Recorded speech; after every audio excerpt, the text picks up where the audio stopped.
In today's video, I'm going to demonstrate 3 very basic lighting setups using just one light and show you how I lit and shot these images.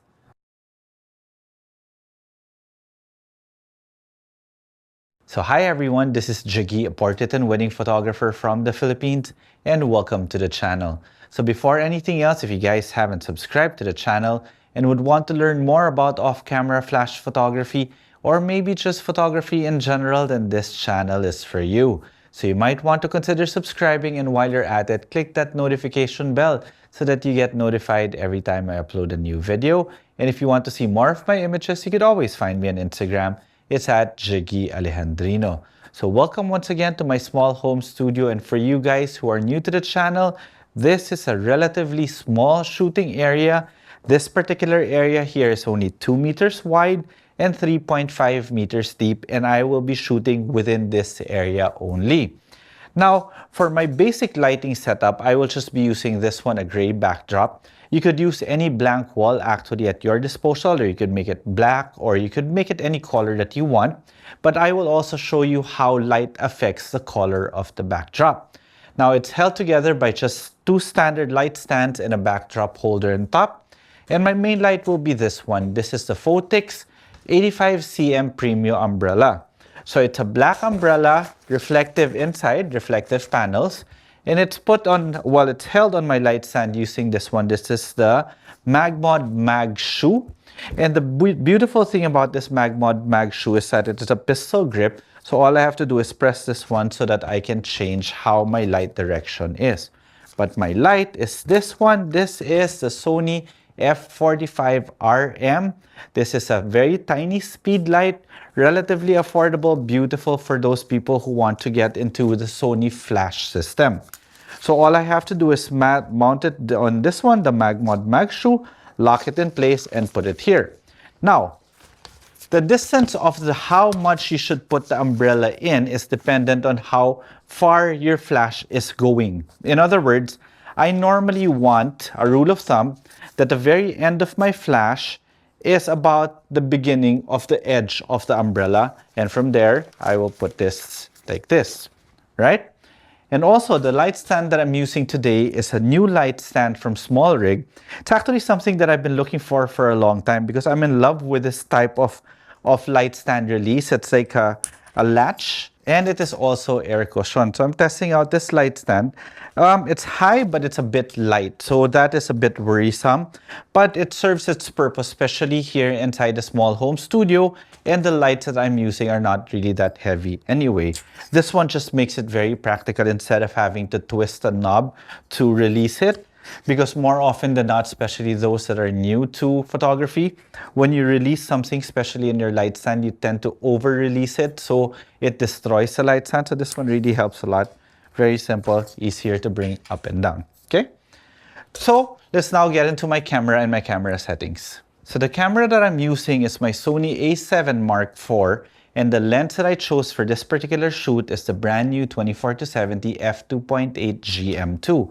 I'm using a 24-70 because I want that flexibility, especially in the small home studio, of shooting wide or tight, and 24-70 is a very good focal length for half-body portraits to about a 3/4 portrait. So I definitely won't use this for tight headshots. My tightest would probably be until here. Any tighter, I'll probably have to shift to my 85mm or 70-200. So what is this? Basically, this is a recorder that's connected to my camera via HDMI. In other words, you are seeing exactly what my camera is seeing. So everything is straight out of the camera. You could see how it looks like with light and without light. So what are my settings? I have my camera set at 1/250 f2.8 ISO 100. I have it at ISO 100 so I can have the cleanest image possible. I'm shooting at f2.8 because, well, I just want to shoot at f2.8 today. Maybe get a little bit of bokeh, especially for those really nice portraits. Then I am shooting at 1/250 because that is my flash sync speed for this particular trigger and flash.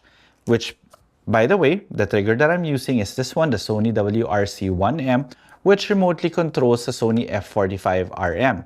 The beautiful thing about this particular trigger is that I can actually set a custom function button here in the back of the camera. See, I'm going to press it now. The moment I press it, I can access the power controls of my flash in the in-menu system of my camera, which makes it very practical. So you saw earlier when I removed the flash, it actually turned black because that is the actual representation of what my exposure is now. So I'll turn it off. You will see everything is black. So it's not picking up any of the ambient video light. Every light that you will be seeing will be coming straight from my flash. And when I turn it on, it will disable live view, which now allows me to see what I'm shooting. So the last thing I would normally set, of course, is my flash, is my white balance. My white balance is set normally to 5600 Kelvin, especially when I'm using this flash, because this flash is rated at 5600 Kelvin. And you guys may have noticed that my focusing mode is on AFC because it's just continuously focusing because these cameras really have fantastic IAF. So with that out of the way, I think it's time for me to call in my wife, Coco, who will be my subject for today. Babe, come on in. All right, babe, you look fantastic again, as usual. And of course, we'd like to thank our friend Mela Jimenez for virtually assisting Coco put on her makeup for today. All right, so the very first setup that we're going to be doing is the standard 45-degree shot. So I will show you first how light affects your background. So I have this one now, 45 degrees away from the subject and about 45 degrees from her face. And my flash power is set at 132 power, okay? So with this one, I'll take one shot like that. You could see that we are not getting too much light on the background. The color of the background that you guys are seeing now is very light gray, and from the image, we're getting dark gray because it's not being hit by light. If I decide, let's say, for example, to put the light this way, the background will become brighter and therefore give a different color. So more often than not, if you guys ask me what my favorite backdrop color is, it's usually this one. It's light gray because I can make it light gray, I can make it dark gray, or I can make it black, or I can even make it white by shining a light and overexposing it. All right, so we'll start off with this one again. So 45 degrees at 132 power. Okay, babe, let's get into your pose. Very nice. Beautiful. Love it. So you could see we're getting a lot of contrast because the light is very close to the image. Very close to the subject. And by having it that close, the light fall off is very fast. And if I just want to open up the shadows here, I can always just put a reflector. But in this particular case, I want a little bit of dramatic images. So you could see that I brought up the image a little bit more. Now the umbrella is sticking out here. You could actually have more contrast and put it here and just take it out in post-production, or for me, I'll just move it a little bit back just so that it's not in the frame. It's easier for me whenever I'm processing my images. All right, babe. Beautiful. Very nice.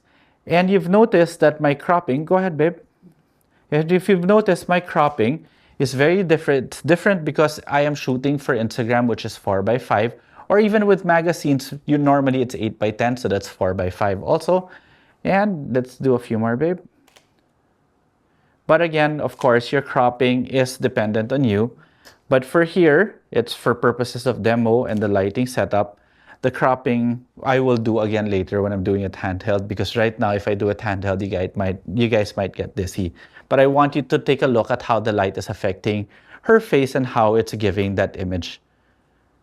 Okay, so that is your standard 45 degrees. Now, with a simple click this way, then bringing it up, it dramatically changes the way the light looks.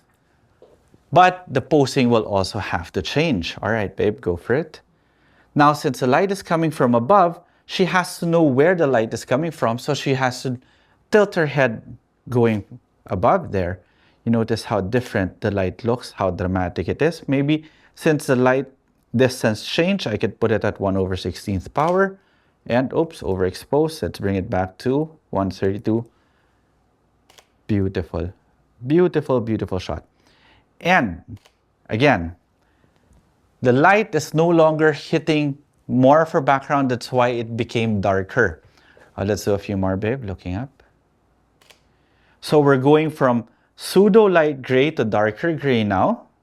Very nice. Beautiful. Beautiful.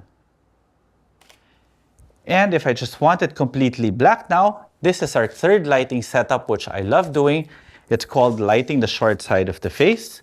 All we need to do is put the light right here. Okay, babe, move here, please. And then give me your back. Oops, we could see our secret. The clip in the back, yeah. All right. No, it's all right. We could just easily remove that. Or actually, is it okay if we remove it now? All right. Okay. Profile some more towards me. Take one tiny step going here. There, some more. That's perfect. Chin towards me a bit more. There. Eyes to center. Beautiful. Oh, except that we're overexposed. So this time we'll bring it down to 1/64th power and maybe move the light somewhere here so that it wraps around a little bit. And beautiful. And you notice the background completely black because we are not hitting it with light. So we're getting really nice dramatic images. We could bring this up a bit more. Tilt it a bit down. There we go. And chin towards me a bit more, please. There. Beautiful. Nice. Love it. Beautiful, babe. Tilt this way. There. Face here. Chin. There. Eyes to center. And that's it.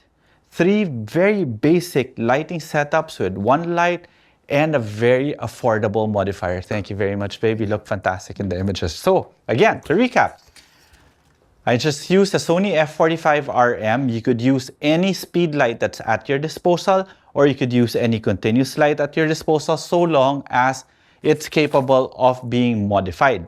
Now, the modifier that I use is a very small umbrella, an 85 cm umbrella, with a front diffuser just to soften the light. And the umbrella has a silver reflector inside. Now, the umbrella mount that I chose was this one. This is my MagMod Mag Shoe. Basically, it's a flash mount and an umbrella mount, which allows me to tilt the umbrella in the direction of the light so I can control the direction of the light. And this light stand from Small Rig. I also tackled how we can change the color of the background by just removing or adding light. That's why I love this particular color of the Savage backdrop, the light gray one. I think this is called Fashion Gray, if I'm not mistaken, but I'll put the link in the description below. By just adding more light to it, it becomes a brighter gray. Or if I really want to put another light there, I could make it white by overexposing it. By removing a little bit of light, it became a darker shade of gray. And by completely removing the light, it just became black.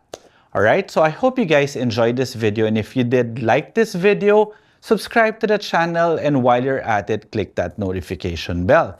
Now, you can also ask some questions. I know I went through this thing really fast. And if you have some questions, leave them in the comment section below. And if you want to see more of my images, you could always find me on Instagram. It's at Jiggy Alejandrino. Okay, till the next video.